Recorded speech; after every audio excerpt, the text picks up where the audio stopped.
plans for health care reform could come between you and your doctor, as some Republicans claim, or Republican inaction could cause future health costs to simply spiral out of control, as so many Democrats say. We're trying to get to the bottom of all of this.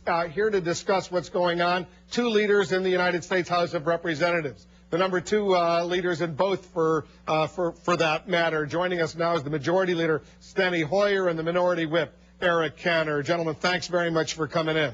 You're welcome. Glad to be with you, Wolf. All right, let's go through some of the major points of contention, see if we can find any common ground between the two of you. On the issue of a public option, as it's called, Congressman Hoyer, a government health insurance company, if you will, that would compete with private health insurance companies. Is that a done deal as far as the Democrats are concerned, or are you willing to back away from it? I think there's still discussion about that, but I think there's going to be a public option in the House bill. I hope there is. I think there will be. We think there needs to be an alternative for individuals, and of course the Republicans, when they passed prescription drug, also had an alternative. It was triggered, but there was the possibility of a public option in their own bill. So we think it'll be in there. We think it's important to be in there to keep the insurance companies honest, if you will. If there's a public option, a government health insurance company, Congressman Cantor, is that acceptable in some forms to Republicans?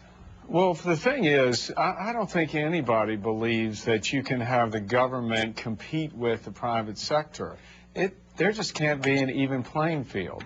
And I think this is where the divide begins, and I'd rather look to see where we can work together, because there are a lot of points that we agree on. I know Steny agrees with me the status quo is unacceptable. You know, we've got to institute some insurance reform. We've got to make it so that health insurance costs are brought down, and we can work together and do that without having to expand government's role in the decision-making as far as families in health care. Congressman Hoyer, so in order to attract Republicans, maybe even some conservative, moderate Democrats, are you willing to abandon that public option?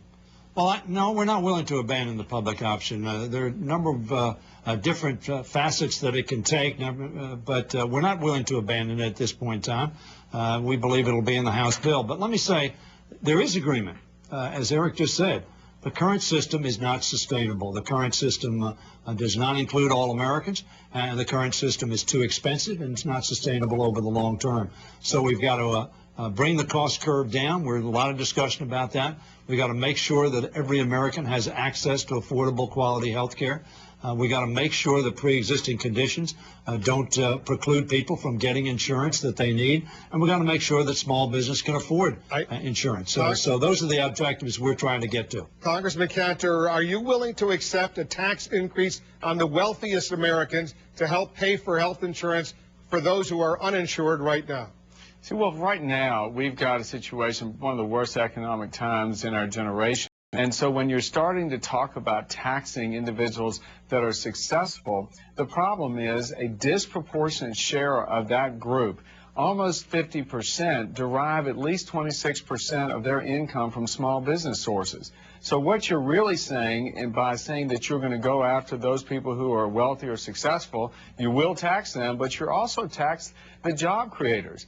And I think if you ask the American people right now where they want Congress to focus, it is trying to get this economy back on track and trying to get people in this country back to work. I know you disagree. You disagree with him on that, don't you? Well, there's no doubt about that. We want to concentrate on that. We've passed the Recovery and Reinvestment Act to do exactly that. We gave 95% of Americans a tax cut in that bill. But you want a tax increase on the richest Americans? Well, that's $350,000 and above. That's the upper 1% of the taxpayers in America that we're asking to make a contribution on that. That's one option, Wolf, of funding sources. What we've pledged is we're going to pay for the reforms that we adopt and not make the deficit worse. So the answer to that question is there are going to be a number of different proposals. That's one of them. We think it's a credible proposal that the Ways and Means Committee has made. What about the option of taxing employer benefits? Congressman Cantor, are you open to that? In other words, it would be part of your taxable income, the health insurance benefits that your employer gives you. No, we shouldn't be doing that right now. Again, think about where we are. When you've got almost 10% of the families or the workforce out of a job right now in this country, we ought not be thinking about new ways to tax them. What we ought to be doing is saying, hey, let's put more control in the hands of the families right now. And so we ought not be taxing health care benefits. Instead, what we ought to do is to provide incentives for people who find themselves in the individual market, those people who are out there without a job and without protection of health care. We ought to first see how we can put some flexibility in the law to make sure that they don't lose their insurance coverage when they lose their job. And frankly, we should put some more incentives in the tax code to allow individuals to make their own choices, not an insurance company, not the government. Well, the proposal, of course, you referred to was Senator McCain's proposal, which Eric is not for.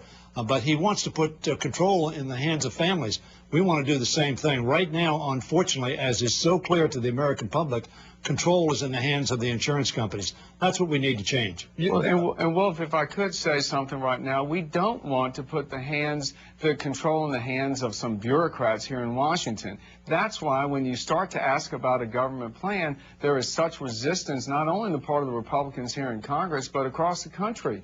Everyone knows that a government bureaucrat's not going to be able to keep down costs and keep up the kind of quality of care that most Americans are used to. Congressman Hoyer, you're the majority leader, the #2 Democrat in the House. Right now, there are 256 Democrats in the House. There's 178 Republicans. There's one seat that's vacant right now. You have an overwhelming majority, but if you take those 52 moderate or conservative Democrats, the so-called blue dogs, and they vote with the Republicans because they dislike some of them, what you're having, they're going to win and you're going to lose. You have to get those moderate and conservative Democrats on board.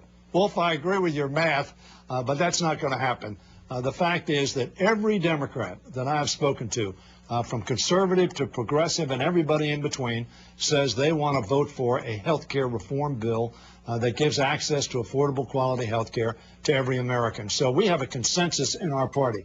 Now we're talking about the ways and means to get there in the most effective way possible, the most cost-effective way possible, the way that's most sustainable over the long term, but that gives access to all Americans at a cost this country and they can afford. Are you willing to keep the House in session until you get legislation passed on the floor, Congressman Hoyer? Well, if you're asking, we're going to keep the House in session during the month of August, I doubt that that's going to be the case, but we are certainly going to move forward on resolving the issues. This is a very serious, complex matter that deserves discussion and deserves to be gotten right.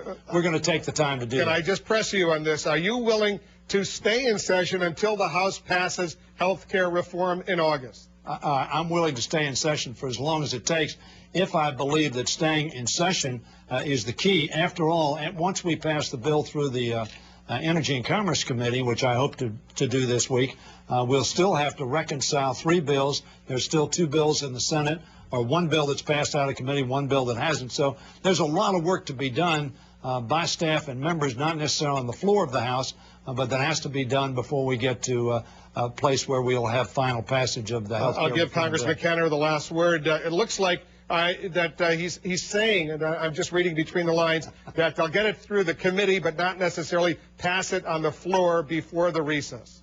Well, I mean, listen, well, first of all, you know, we've got to get it right, and that has to be the ultimate goal here. It is too big. It affects every American. But the real problem is, and the majority leader knows this, there are 68 Democrats who have expressed concern about this bill. And so, obviously, there is a bipartisan majority against the current health care bill in Congress, and there's a reason for that. The American people are not behind it. So I don't see why it is that over the next 3 days, we've got to rush to see this thing come to the floor when there are so many concerns being voiced by folks on both sides of the partisan aisle. All right, guys. Unfortunately, we got to leave it there, but we'll continue this conversation. Appreciate both of you coming in. You bet, Wolf. Thanks, Wolf. Thank you. Senators are feeling the pressure on health care as well from a new front. Tweets. You're going to see how people opposed to the president's plan are trying to hijack a Twitter campaign. Plus, Sarah Palin's parting shots taking aim at the news media. And a national disgrace.